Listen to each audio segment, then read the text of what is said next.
Hujan turun rintik-rintik malam itu. Lampu-lampu jalan memantulkan cahaya temaram di atas aspal basah, menciptakan bayangan panjang yang bergerak perlahan seiring lalu lintas kota. Di antara suara klakson dan deru mesin, seorang pria dengan jaket hujan lusuh berdiri di pinggir jalan, menunggu pesanan berikutnya di aplikasi. Namanya Raka. Usianya 32 tahun. Rambutnya sedikit berantakan. Janggut tipis menutupi rahangnya. Ia bukan pria tampan dalam standar umum, tapi ada sesuatu di matanya, kedalaman yang membuat orang sulit menebaknya. Ia adalah sopir ojek online, yang lebih sering diam daripada berbasa-basi. Tiba-tiba ponselnya bergetar. Pesanan masuk. Antar penumpang, Cinta. Lokasi penjemputan berada di sebuah bar di kawasan elit. Raka menghela napas dan mengarahkan motornya ke sana. Di depan bar, seorang gadis berdiri gelisah di bawah atap kecil. Ia mengenakan dres merah marun yang sedikit kebasahan di ujungnya. Rambut panjangnya terurai. Wajahnya cantik namun terlihat murung. "Mas Raka ya?" katanya sambil mendekat. "Iya. Mbak Cinta." "Iya. Bisa cepat ya? Aku nggak enak badan," katanya tergesa. Raka mengangguk tanpa banyak bicara. Ia menyodorkan helm dan mereka segera meluncur menembus malam. Di atas motor, Cinta bersandar pelan di punggung Raka. Tubuhnya gemetar ringan, entah karena cuaca, alkohol, atau kesepian. Di jalanan yang semakin sepi, hanya suara angin dan gerimis yang terdengar. Ketika tiba di apartemen Cinta, ia meminta Raka untuk menunggu sebentar. "Mas, maaf ya, bisa bantu aku sebentar? Aku nggak kuat jalan sendiri." Raka membantu Cinta hingga ke pintu apartemen. Namun saat membuka pintu, Cinta hampir terjatuh. Refleks. Raka memapahnya masuk. "Aku beneran gak enak badan," lirihnya, sebelum akhirnya duduk di sofa sambil menatap Raka dengan mata sendu. Raka berdiri kikuk di ambang pintu. Ingin pergi tapi juga ragu meninggalkannya dalam kondisi seperti itu. "Mas Raka, boleh temani aku sebentar aja? Aku capek banget. Aku benci hidupku malam ini." Suasana hening. Hanya suara rintik hujan di luar sana. Tatapan mereka bertemu sejenak. Tidak ada yang berkata apa-apa. Dan seperti sebuah kesalahan yang terasa benar saat itu, malam itu berubah menjadi sesuatu yang tak direncanakan. Keesokan paginya, Cinta terbangun lebih dulu. Ia menatap pria asing yang masih tertidur di lantai samping sofanya. Wajah Raka terlihat damai. Namun ada rasa penyesalan dalam diri Cinta.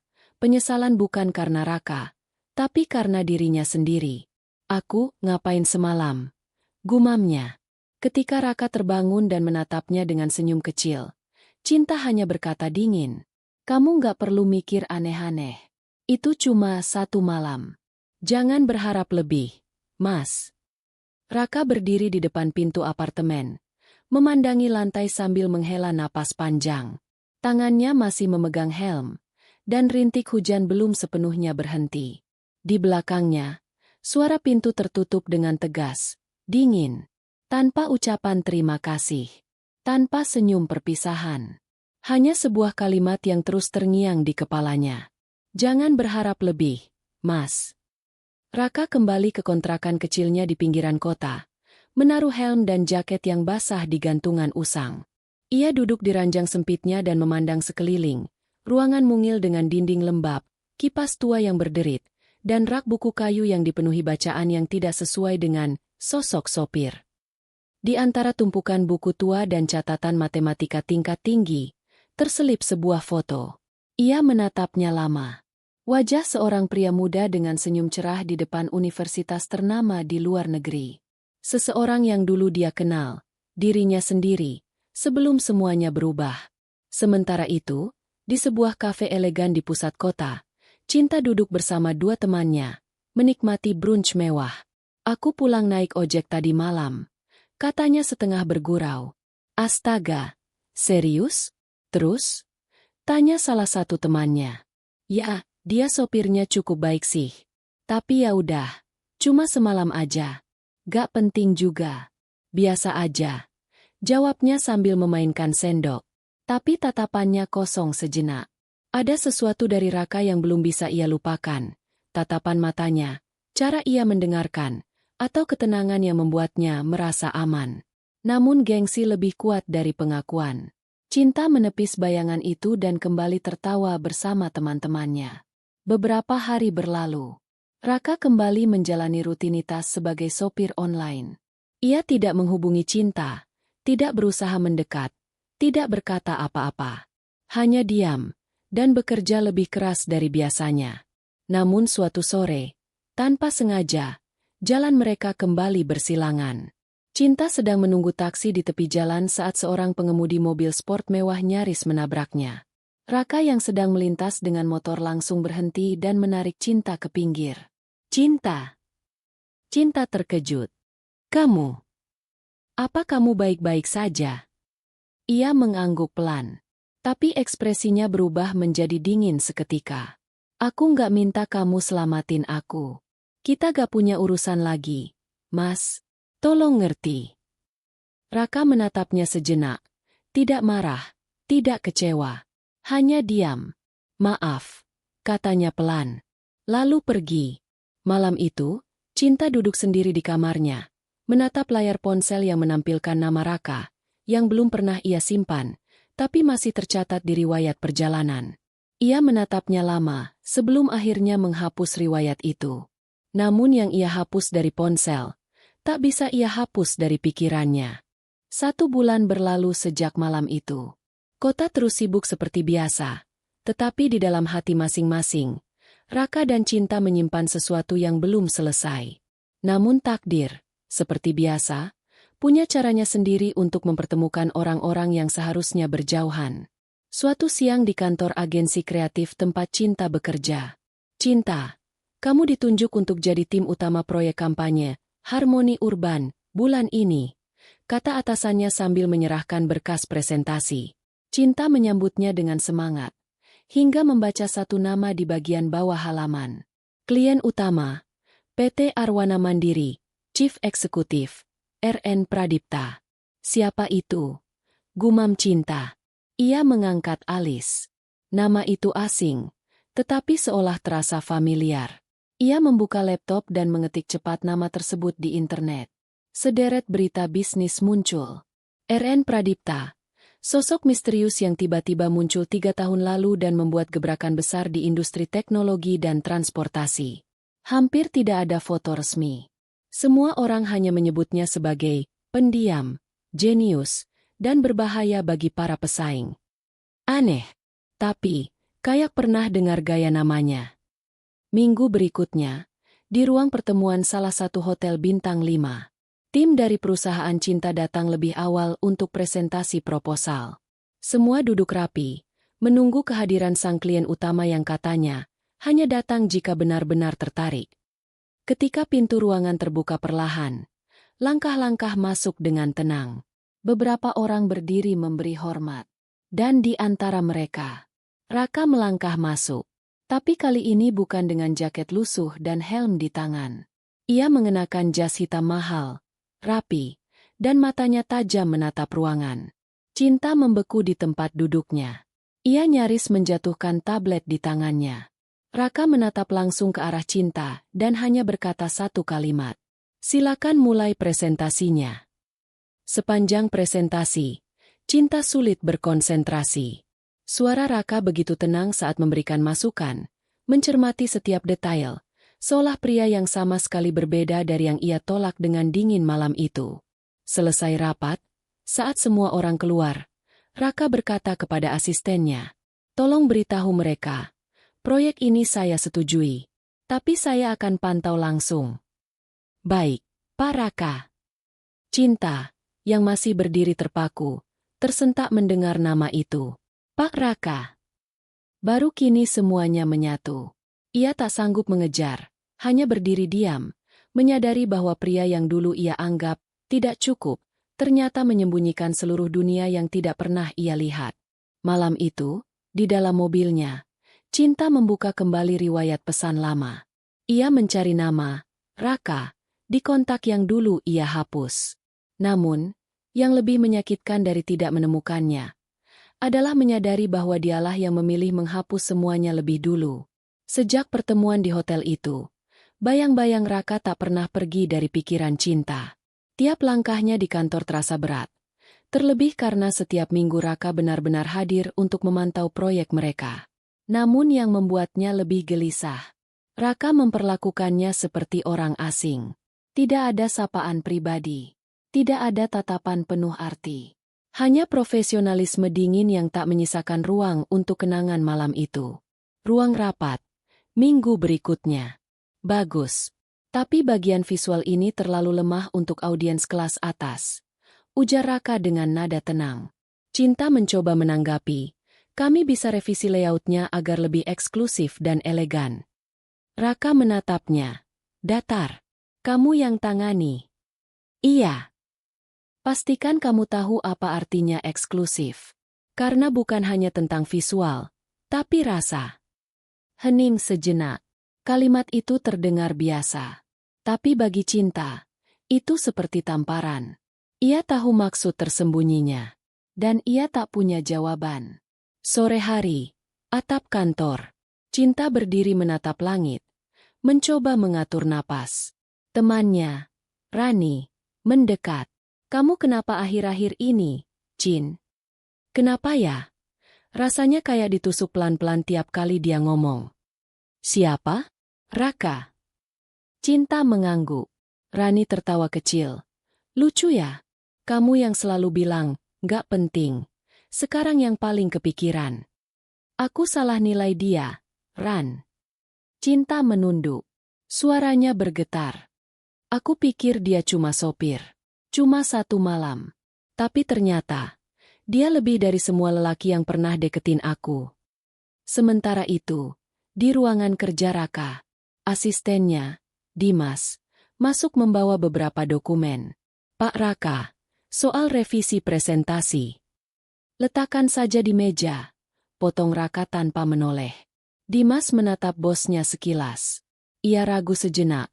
Lalu berkata, kalau saya boleh jujur, Pak, saya tahu Anda bisa tunjuk siapapun untuk proyek ini. Tapi Anda pilih tim yang ada Mbak Cintanya. Kenapa? Raka menatap keluar jendela. Kota terlihat ramai dari lantai 15. Tapi dalam dirinya, semuanya sunyi. Kadang yang kita ingin tinggalkan, justru selalu muncul di depan mata. Bukan karena kita ingin dekat, tapi karena kita belum selesai dengan rasa sakitnya. Malam itu, Cinta memberanikan diri mengirim pesan. Mas Raka, bisa kita bicara? Sekali saja, tanpa urusan kerja. Pesan itu terkirim, tapi tak ada balasan. Beberapa menit, beberapa jam, hingga larut malam. Cinta pun tertidur di sofa, masih memegang ponsel dalam genggaman. Pagi itu, Cinta bangun dengan leher kaku dan mata sembab. Pesan yang ia kirim semalam masih centang 2, dibaca, tapi tak dibalas. Ia menatap layar ponsel sejenak, lalu meletakkannya tanpa suara. Namun tak lama setelah itu, sebuah notifikasi masuk. Bukan balasan pesan, tapi undangan rapat darurat. Lokasinya berbeda, sebuah villa di luar kota. Meeting evaluasi progres proyek. Seluruh tim wajib hadir. Sabtu pagi, di Villa Santika, Puncak, udara dingin menyambut seluruh tim yang hadir. Suasana profesional, tapi berbeda. Terlalu tenang, terlalu pribadi. Raka sudah ada di sana sejak pagi. Ia berdiri di balkon atas, memandangi kedatangan tim dari kejauhan. Cinta melihatnya sekilas. Hatinya campur aduk. Tapi ia tetap menjaga ekspresi. Setelah briefing awal, Raka mengajak semua anggota tim untuk istirahat sejenak sebelum sesi presentasi sore. Ia tampak biasa saja. Tapi ketika semua masuk ke kamar masing-masing, Cinta mendapat pesan dari panitia villa. Mbak Cinta sekamar dengan Mbak Rani. Tapi maaf, Mbak Rani baru bisa menyusul malam. Untuk sementara, kamar Mbak akan sharing dengan Pak Raka karena kamar lainnya penuh. Dek. Siang hari. Kamar villa. Cinta masuk dengan ragu. Kamar luas, ranjang king size, dan hanya satu koper kecil di sisi kiri, milik Raka. Raka sedang duduk di sofa dekat jendela, membaca sesuatu. Cinta berkata pelan, "Maaf soal kamarnya." Raka menoleh sekilas. "Saya sudah minta pihak panitia cari alternatif. Tapi ya, beginilah hasilnya." Hening. Akhirnya, Cinta duduk di tepi ranjang. "Mas, kenapa kamu berubah sejauh ini?" Raka menutup bukunya, lalu menatapnya. Dalam, tapi tenang. "Aku tidak berubah, Cin. Kamu yang dulu menolak melihat aku lebih dari helm dan motor itu." Cinta menunduk. "Aku tahu. Dan aku salah." Raka berdiri dan melangkah ke arah balkon. Ia bersandar pada pagar kayu, lalu berkata lirih, "Kamu tahu kenapa aku jadi sopir waktu itu?" Cinta menatap punggungnya, menahan napas. "Aku baru kehilangan ayah. Baru balik ke Indonesia setelah bangun perusahaan di luar negeri. Tapi waktu itu, aku cuma ingin merasa manusia lagi. Menyatu sama jalanan. Sama debu dan macet. Aku butuh sunyi di tengah bising. Dan malam itu, aku ketemu kamu." Cinta mendekat pelan. "Aku juga kehilangan ibu waktu itu. Mas, mungkin malam itu kita saling butuh. Tapi sama-sama terlalu dingin untuk jujur." Hujan turun pelan. Raka menoleh dan menatap Cinta. Bukan dengan amarah. Bukan dengan dendam. Tapi dengan luka yang sudah terlalu lama diam.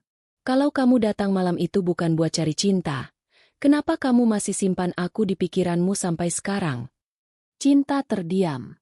Air matanya tak bisa ia tahan lagi. "Karena ternyata aku butuh kamu lebih dari yang aku kira." Malam itu, mereka tidur di sisi ranjang yang berbeda. Jarak tak selebar kasur, tapi sepanjang luka yang belum sembuh. Minggu pagi di Villa Santika. Kabut masih menggantung di antara pepohonan ketika Cinta membuka mata. Raka sudah tidak di kamar. Yang tertinggal hanyalah selimut yang dilipat rapi dan secangkir kopi panas di meja kecil dekat jendela. Di bawah cangkir itu, selembar catatan kecil ditulis tangan. "Aku ke danau sebentar. Kalau mau bicara, datanglah. Di tepi danau villa. Jam 7. Raka duduk di dermaga kayu. Jaket hitamnya melawan embun pagi. Tangannya memegang batu kecil yang sesekali ia lempar ke permukaan air. Cinta datang pelan-pelan. Duduk di sebelahnya tanpa banyak bicara. "Masih suka ke tempat sepi?" tanya Cinta pelan. Raka tersenyum tipis. "Kalau nggak ke tempat sepi, suara di kepala ini makin berisik." Cinta menatap permukaan danau. Tenang, seperti menunggu gelombang yang tak kunjung datang. "Dulu, aku mikir kamu cuma pelarian," katanya. "Tapi sekarang aku sadar. Kamu satu-satunya yang bikin aku tenang, walau hanya sebentar." Raka menatapnya. "Lalu kenapa kamu usir aku secepat itu, Cin?" Suasana hening. Cinta menahan napas. "Karena aku takut. Takut kamu jadi terlalu penting padahal aku belum selesai dengan diriku sendiri. Dan sekarang aku sadar. Yang bikin kamu penting bukan karena kamu sempurna. Tapi karena kamu hadir waktu aku paling butuh seseorang." Tiba-tiba, terdengar suara langkah mendekat. Dimas, asisten Raka, membawa laptop dan dokumen-dokumen penting. "Maaf, Pak. Urgent. Investor dari Singapura minta update progres. Mau saya undur meetingnya." Raka berdiri.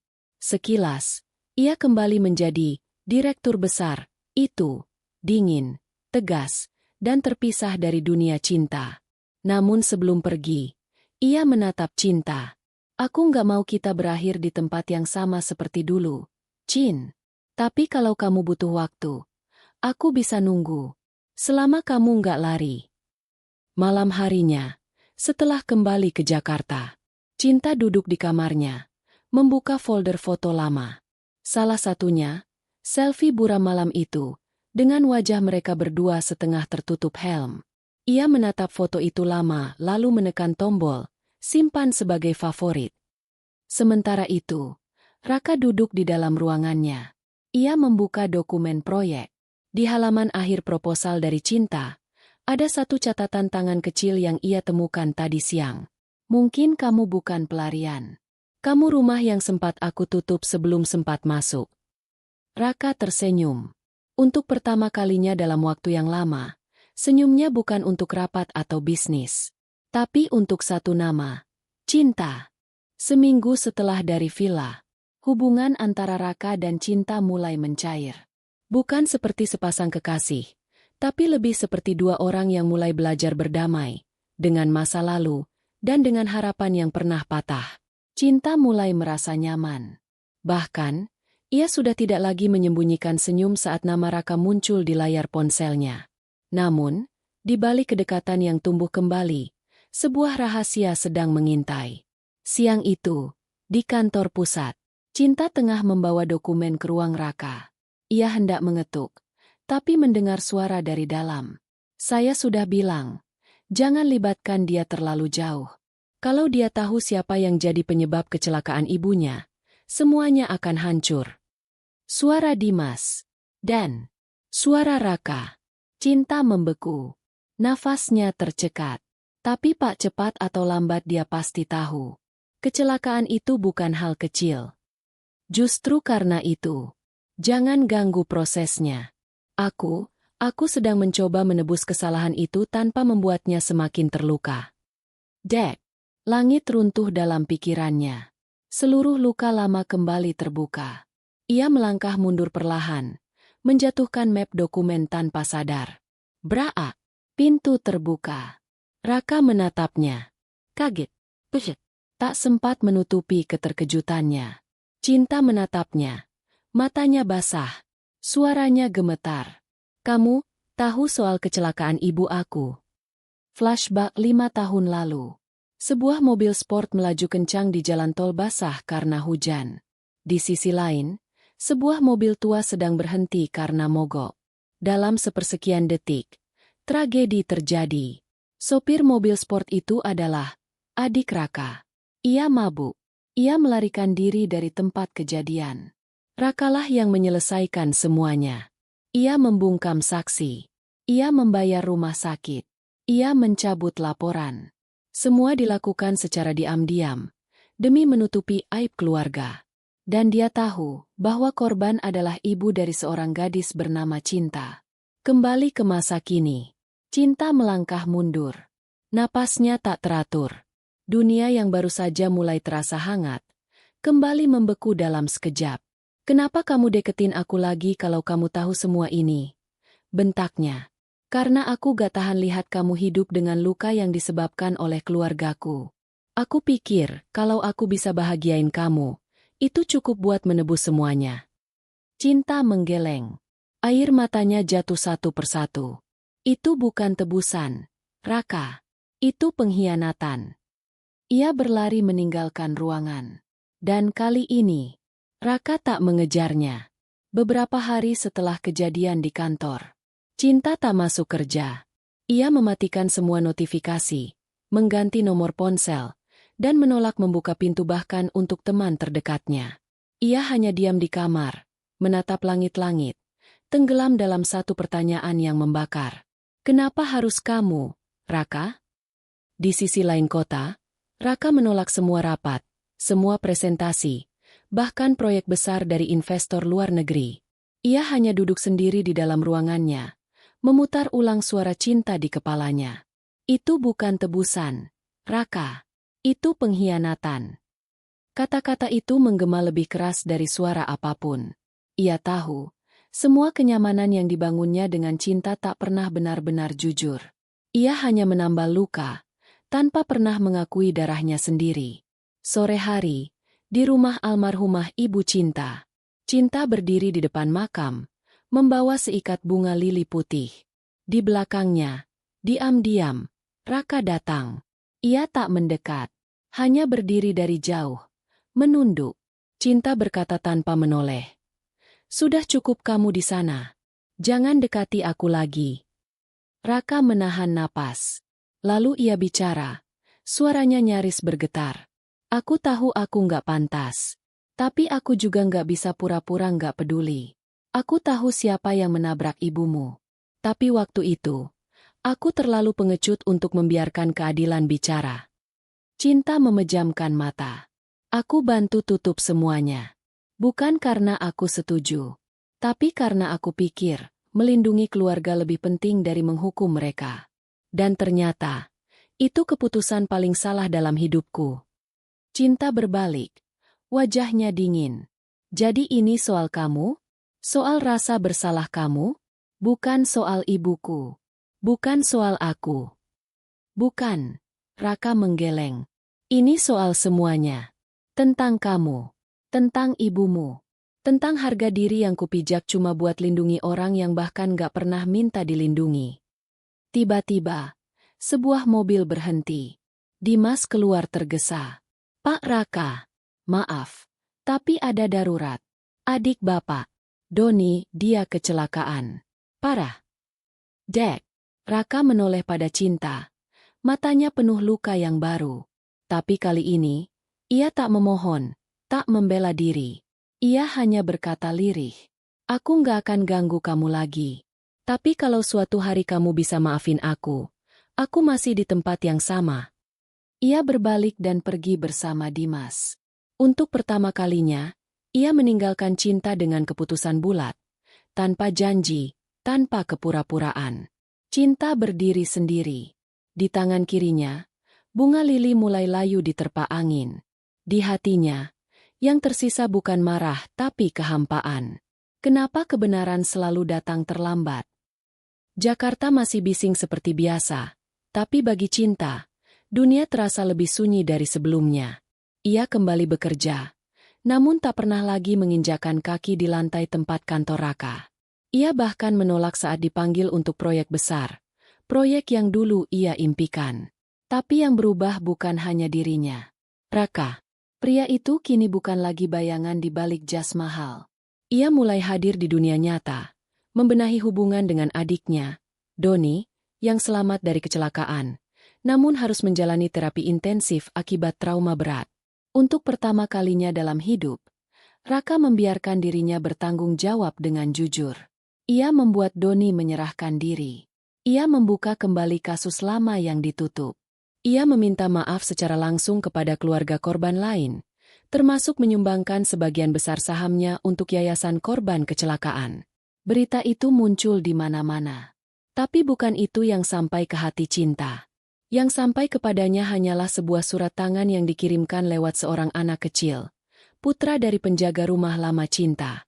Cin, aku tak akan pernah meminta kau melupakan. Tapi aku ingin kau tahu, aku tidak lagi bersembunyi di balik rasa bersalah. Hari ini, aku belajar menerima luka yang kubuat.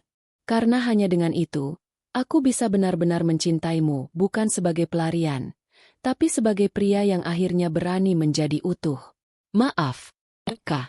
Beberapa hari kemudian, di taman kota, Cinta duduk sendiri, memandang anak-anak kecil bermain. Suara tawa mereka menggema seperti harapan yang sempat hilang dari hidupnya. Tanpa sadar, ia tersenyum kecil. Di kursi seberang, seseorang duduk. Cinta menoleh. Dimas, saya tahu harusnya saya nggak ganggu, Mbak. Tapi ada satu hal yang Bapak titipkan yang belum pernah beliau sampaikan langsung. Dimas memberikan sebuah kotak kecil. Cinta membukanya perlahan. Isinya, helm motor. Helm yang sama yang dipakai Raka malam mereka pertama bertemu. Di dalamnya, sebuah catatan kecil terlipat. Kamu mungkin ingin melupakan malam itu, Cin. Tapi bagiku, itu malam yang membuatku merasa hidup kembali. Kalau suatu hari kamu ingin naik motor lagi, kamu tahu siapa yang akan jadi sopirnya. Cinta menahan senyum. Untuk pertama kalinya sejak lama, ia menangis bukan karena terluka, tapi karena hatinya mulai membiarkan pintu terbuka sedikit demi sedikit. Suatu sore di kafe kecil pinggir kota, Cinta duduk sendirian, ditemani secangkir teh hangat. Tangannya memegang ponsel. Layar menyala dengan pesan masuk dari Raka. Aku tidak akan memaksamu untuk kembali. Tapi jika kamu mau, aku siap mengantar dan menemanimu melewati jalan ini, selangkah demi selangkah. Cinta membalas dengan singkat. Terima kasih. Aku ingin mencoba. Beberapa hari kemudian, di jalanan yang dulu menakutkan baginya, Cinta berdiri di samping motor Raka. Ia memegang helm yang pernah ia temukan di kota itu. Ragu tapi bersemangat. Raka tersenyum hangat, membuka helm dan memberikan tanda, "Ayo." Dengan napas dalam, Cinta memakai helm itu. Motor mulai berjalan pelan. Di tengah perjalanan, Cinta menoleh ke Raka. "Aku takut. Tapi aku juga tahu, aku nggak bisa terus lari." Raka menjawab dengan suara penuh ketulusan. "Aku di sini. Bukan hanya sopirmu, tapi teman perjalananmu." Matahari mulai terbenam. Jalanan yang dulu penuh bayang-bayang kini disinari cahaya hangat jingga. Angin malam membawa aroma harapan. Mereka melaju bersama, bukan sebagai pria dan gadis yang terluka, tapi sebagai dua jiwa yang belajar percaya kembali. Narasi penutup. Kadang, cinta yang sejati bukan tentang sempurna, tapi tentang berani menghadapi luka, menerima masa lalu, dan memilih untuk berjalan bersama, meski jalan itu penuh tantangan. Tirai pun turun.